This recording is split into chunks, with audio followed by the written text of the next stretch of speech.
No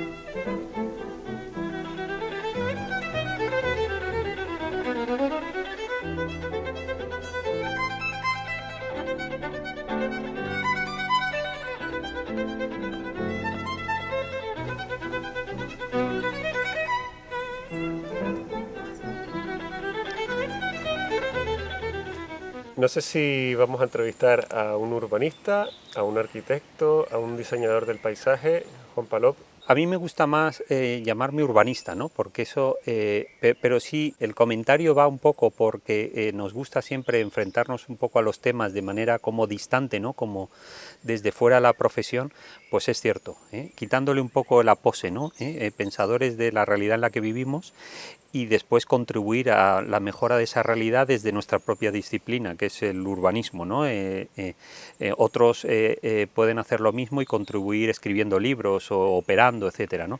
Pero a mí esa idea de salirse, digamos, de la profesión, ver la realidad en toda su complejidad y después responder desde un punto de vista profesional, porque no podemos responder de otra manera de lo que malamente sabemos, pues es para mí, para la oficina, pues digamos un principio al que no queremos renunciar, ¿no? Hay veces que cuesta un poco entenderlo, sobre todo en esta sociedad y a lo mejor en esta disciplina, en el que si uno no está hablando de una línea, de una edificabilidad o de un precio metro cuadrado, parece que uno es un teórico, ¿no? Y no es eso, ¿no? Y cómo desde esta perspectiva, cómo se enfocan, cómo se analizan hoy los grandes retos del urbanismo a los que nos enfrentamos en el mundo y en Canarias también. Se dice que en los próximos años habrá un 70% de la población mundial que viva en ciudades. Digamos, al urbanismo tradicional le han salido como contraataques, ¿no? Que es el ecourbanismo, el biurbanismo, el nuevo urbanismo incluso. Básicamente a mí lo que me interesa son esos urbanismos que lo que dicen poco más o menos es que vivimos en una realidad biodinámica y que tenemos que habitarla y por lo tanto al habitarla tenemos que integrarnos, primero entenderlo y después integrarnos en esa realidad biodinámica, ¿no? Frente al urbanismo más tradicional que entendía que bueno, por un lado iba la vida y por otro lado iba la disciplina. Un claro ejemplo. En el urbanismo tradicional estamos acostumbrados a poner una línea y decir esto es urbano y esto es rústico, pero la realidad funciona por gradientes. La naturaleza no tiene líneas en el que diga de aquí para allá impera la biología y de aquí para acá impera lo artificial y lo inerte, ¿no? La realidad es una realidad de gradientes. Bueno, eso es un poco lo que estamos intentando, o sea, reconocer que hay una realidad que nos envuelve, que es una realidad biodinámica y que nosotros cada vez que intervengamos tenemos que hoy en día ya no sustentarla, que eso sería ya es antiguo, sino mejorarla, o sea, lo regenerativo, o sea, que cada vez que intervengamos mejoramos esa realidad que algunos la han llamado Gaia o ese medio ambiente o como quieras llamarlo. Por ejemplo, es posible vivir en un entorno como este en el que nos encontramos, pero que todos vivamos en entornos, digamos, urbanísticamente amigables o estamos hablando de vivir en la naturaleza. ¿Se puede vivir en una ciudad de esta manera que estamos comentando? ¿Cómo concretamos todo? Bueno, no es que se pueda, es que nos lo están exigiendo, ¿eh? O sea, que ya somos, tú y yo, todos aquí somos sistemas nerviosos, ¿eh? O sea, también somos sistemas culturales, pero nosotros vamos caminando y vamos recibiendo información y nuestro sistema nervioso nos dice aquí estoy bien, aquí estoy mal, esto me gusta, esto me parece agresivo.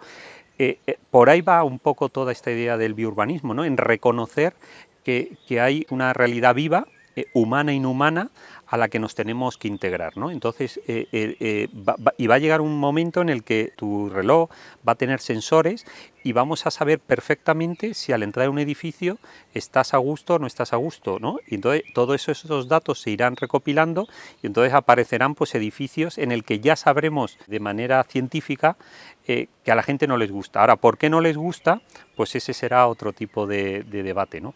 Pero eso existe hoy en día, hay edificios, hay proyectos. Todo eso que llamamos ciudad inteligente, que tiene una rama un poco peligrosa, que es la de estar, digamos, vendiendo aparatitos y haciendo negocios con las ciudades, tiene una parte muy interesante, que es la de estar procesando información constante, ¿no? Por ejemplo, tú imagínate el día en las que en las ciudades podamos saber el nivel de contaminación de cada calle. Eso hoy en día se podría hacer.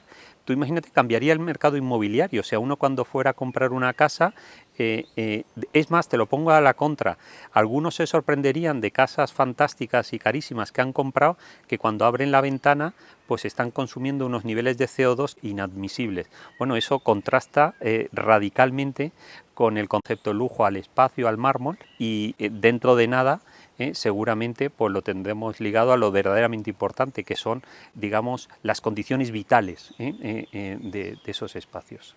Hace unos días estuviste en un debate sobre un tema, me parece que donde se hablaba del puerto de Las Palmas y se hablaba del Guiniguada también, y tú ofreciste una visión completamente distinta, creo que aprovechándote un poco de todo este feedback que tú tienes. Lo primero es alegrarse de que digamos que una intervención en un punto tan interesante como es el Guiniguada, que es un barranco, empieza a entrar en el debate público, y no nos las ventilemos con 2 paginitas de periódico diciendo aquí se va a hacer esto y les espero el día de la inauguración. O sea que creo que ya, como decía McLuhan, en el medio es el mensaje. O sea, el que nos reuniéramos unos cuantos a hablar de eso, pues ya fue un éxito. Yo básicamente lo que comenté es un poco algo ligado a la propuesta que hicimos en el concurso del litoral del Frente Marítimo que ganamos, es que el Guiniguada es algo mucho más complejo, que es que la conexión entre 2 barrios. Es de nuevo una infraestructura de desagüe de un territorio, de una isla, ¿no?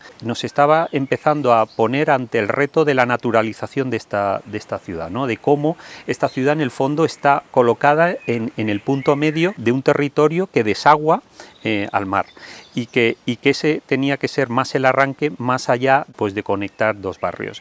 Lo que el asunto a lo mejor se calentó un poco cuando les dije que con el cambio climático no solo va a bajar agua, y ahora explicaré por qué, sino que va a subir.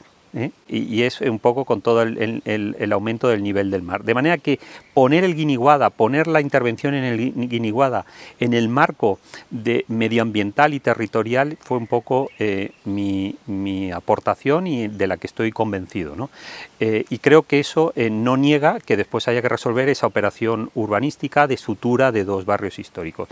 Canarias nos tenemos que tomar muy en serio esto del cambio climático. Dicen que los territorios que van a empezar a estar más afectados y antes por el aumento del nivel del mar son aquellos que sean islas, estén en el Atlántico y estén en el subtrópico. Canarias reúne las 3 condiciones, y solo hay que ver un poco vecinos nuestros en esas condiciones. Por ejemplo, el caso de Miami, en el que ya está toda la ciudad pensando en cómo va a afectar el cambio climático, y sobre todo el sector inmobiliario, que siempre el primero que se moviliza por cómo va a afectar, digamos, a todos los activos que se tienen en la costa y que pueden desaparecer, o exigir una inversión en infraestructuras para mantenerlos, ¿no? Y es una de las cosas que personalmente y después en la oficina estamos trabajando de una manera muy intensa. Nunca es suficiente, ¿no? Uno habla de esto y parece... Y siempre pensamos que no lo hacemos ni suficientemente bien, ni sabemos lo suficiente, ¿no? Pero que este tipo de enfoque de los asuntos en clave biodinámica, y incluyo lo no humano y lo humano, como hemos hablado antes, que somos sistemas nerviosos, para mí es absolutamente crítico, más allá de poner 2 o 3 farolitas y 2 o 3 bancos monos, ¿no? De acuerdo, el cambio climático nos va a afectar, estamos en una zona del planeta donde además va a ser especialmente fuerte. ¿Qué debemos hacer? Déjame que rehuya un poco como de estos arranques siempre un poco fatalistas y catastróficos, ¿no? Para poder argumentar algo, ¿no? Vivimos en la capital del buen tiempo, ¿no? O sea, en estos momentos Canarias, digamos, es parte de esas 2 bandas que recorren el planeta, las 2 bandas subtropicales, una que recorre, digamos, la altura de Miami, Canarias, el sur del Mediterráneo, etcétera, y otra que va por Sudáfrica, Chile, etcétera, ¿no? Esas 2 bandas concentran todo el buen tiempo, todas las horas de sol del planeta, casi 3000. O sea, ahí está el futuro de la energía, pero además concentran economías fascinantes como es el turismo. Todo el turismo está ligado. Bueno, pues Canarias es el Nueva York de esa condición. Yo cuando voy fuera a dar una conferencia sobre lo que hacemos, siempre empiezo un poco impertinente, siempre les digo, señores, de lo que yo voy a hablar, yo soy el centro y ustedes son la periferia, ¿no? Porque hay veces que pueden tener la la tentación de pensar que yo vengo de lo que a lo que yo me dedico, que es construir, digamos, intentar resolver la componente espacial de una sociedad que está intentando integrarse en la biosfera, que es en el fondo en un contexto muy concreto como es el subtrópico. De esto el centro soy yo, el centro es Canarias, y yo creo que en ese sentido tenemos la oportunidad de ser un centro de un laboratorio de experimentación de todo este tipo de cosas y por supuesto del cambio climático. Entonces lo primero que tenemos que hacer es reconocer que existe esa situación y en vez de, digamos, responder ante ella de manera casi con el pánico, pues hacer de ello una cultura de vida, y a lo mejor nos empieza a enseñar a cómo relacionarnos de una manera mucho más inteligente con la naturaleza y no intentar controlarla, ¿no? Solo un caso, por ejemplo, Holanda es un país que no es sospechoso de no haberse construido contra la naturaleza, ¿no? Bueno, pues hace unos años en el Parlamento holandés decidieron que no iban a tener suficiente dinero como para mantener esa lucha con la naturaleza, que en el fondo es sobre la que está construida Holanda, y que iban a dejar e inundar parte del país. Bueno, eso es de tener una cultura y de una cultura social y cívica impresionante. Un país que todos lo reconocemos por haber casi ganado a la naturaleza, haberse construido en la naturaleza, llega el siglo XXI, llega, digamos, otro tipo de parámetros, otro tipo de lógicas, de prioridades, y piensan que el dinero que han estado dedicando a luchar contra la naturaleza, pues lo podrían empezar a utilizar a desarrollar otras naturalezas, le hace educación, medicina o cualquier otro asunto. O sea, que de lo que estamos hablando no es teoría, es que un parlamento incluso lo ha votado, ¿no? Y eso es lo que tú llamas el postindustrialismo, que es hacia donde deberíamos ir. La industrialización ha traído, digamos, muchísimas ventajas a Canarias, sin duda. Somos fruto de 40 años de industrialización, el turismo no es más. Pero la industrialización genera muchos problemas colaterales, o sea, no somos capaces de gestionar los residuos porque tenemos economías lineales, no circulares. En la naturaleza no existe el residuo de unos es el alimento de otros. Y eso es un poco lo que, digamos, cuando es necesario articularlo de una manera un poco más rigurosa, estamos pidiendo para Canarias, ¿no? Canarias, digamos, tiene como una primera etapa, digamos, en su desarrollo del siglo XX, ¿no? de territorio exótico desarrollándose, bueno, pues tenía su encanto, toda la emergencia del turismo. Yo creo que estos últimos 40 años han sido unos años de turboindustrialismo que han traído unas ventajas en el bienestar general, carreteras, etcétera, pero una cantidad de dinámicas poco, y ahora diré una de ellas, poco recomendables. Por ejemplo, los residuos. Seguimos teniendo una economía lineal, o sea, cogemos, digamos, la naturaleza, la transformamos y generamos residuo, en vez de circular en la que el residuo es la naturaleza, digamos, el elemento de lo siguiente, ¿no? Ahí es donde yo creo que Canarias tiene su gran reto, ¿no? Transformar estos 40 años de industrialización en postindustrialización, porque corremos el riesgo de que dentro de 20 años puede que nos encontremos en que nuestro turismo viene ya, digamos, de vivir en un paradigma postindustrial, por ejemplo, encontrarse poco tráfico, poco ruido, territorios que no generan residuos ni contaminan, y estar llegando a un territorio que no ha hecho aún ese cambio. Yo creo que Canarias tiene que ir a ese postindustrialismo, que es ese industrialismo integrado con la naturaleza y siguiendo sus ritmos y sus dinámicas. El tema de los residuos es un caso claro, ¿no? Tenemos que ser capaces de gestionar el número de turistas que sea, pero sin residuos.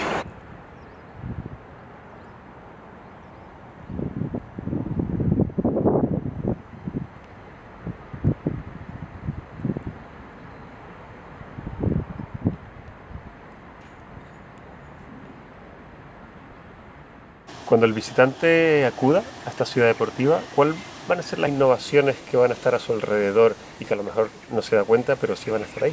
Per se no está planteada como una innovación, sino un poco con lo que hemos estado un poco hablando, ¿no? La idea del proyecto es cómo construir un jardín que tenga una ciudad deportiva dentro, y por lo tanto cómo replicar o construir, digamos, una realidad que estuviera perfectamente integrada con la naturaleza. Se puede encontrar no solo el visitante, sino los usuarios, digamos, los futbolistas, ¿no? Que podamos, digamos, construir ese jardín en el que ellos pues estén a gusto, ¿no? Y que estén entrenando en Las Palmas como no podrían entrenar en cualquier otro sitio. Pero un poco respondiendo a lo que me preguntas, bueno, los muros ecológicos, estos muros que no usan nada de hormigón, no consumen nada de agua y que solo con la tierra que ya estaba allí, compactada con unas mallas, etcétera, pues resuelves la retención, ¿no? Eso añadido a un tema de jardinería canaria avisada por el Jardín Canario, por esta casa, pues eso es una de ellas. Pero otra que además yo la cuento con mucho orgullo porque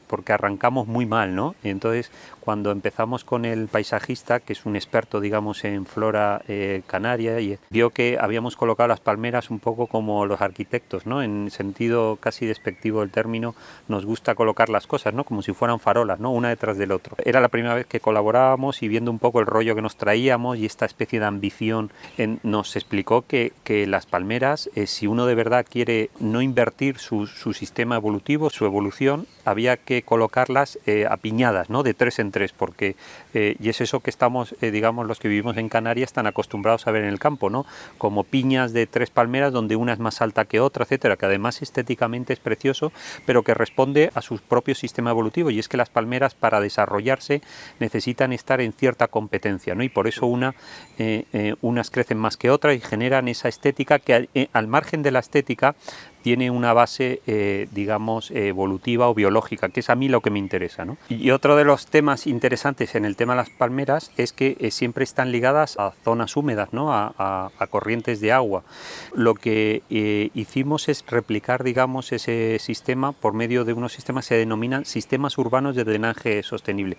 Y brevemente explicado, consiste en lo siguiente: si tú te fijas en cómo hoy en día hemos montado el urbanismo, digamos, más ese urbanismo industrial más tradicional, nosotros cogemos, cae una gota aquí, nos la metemos en un tubo costoso además, en el que cada vez como va a llover más torrencialmente, no sabemos incluso si lo que está bien dimensionado ahora va a quedarse corto en un futuro, la llevamos al mar, esa gota de agua la hemos dejado en el mar y después la recuperamos con un proceso de desalación con el consumo y las emisiones de CO2 correspondientes, y después la bombeamos necesitando otra vez energía para regar la planta que estaba justo al lado de donde cayó esa gota. Pues los sistemas urbanos de drenaje sostenible invierten ese proceso y lo que dicen, bueno, la naturaleza no opera así. La naturaleza, cuando cae el agua en este jardín, cuando cae, pues permea. Entonces lo que hemos diseñado, claro, eso para diseñar después una ciudad deportiva pues no es tan automático. Entonces hemos diseñado que todo el agua que se recoge de lo que llamamos de pluviales en la ciudad deportiva se va transmitiendo por toda la ciudad y hemos diseñado lo que se llaman pérdidas, y esas pérdidas se generan casualmente donde están las palmeras, y de manera que hemos replicado ese ecosistema en donde las palmeras pueden prosperar, digámoslo así. Ese es un poco los temas que nos interesa, aparte de que hay maderas con fuentes certificadas sostenibles, hay gaviones, por ejemplo, muros de piedra seca hecha en las que no hay piedra que no haya salido de la propia ciudad, ¿no? De los desmontes. La ciudad deportiva era una antigua cantera y por lo tanto pues ya existía mucha piedra más la que ha generado para colocar las infraestructuras, de manera que básicamente en eso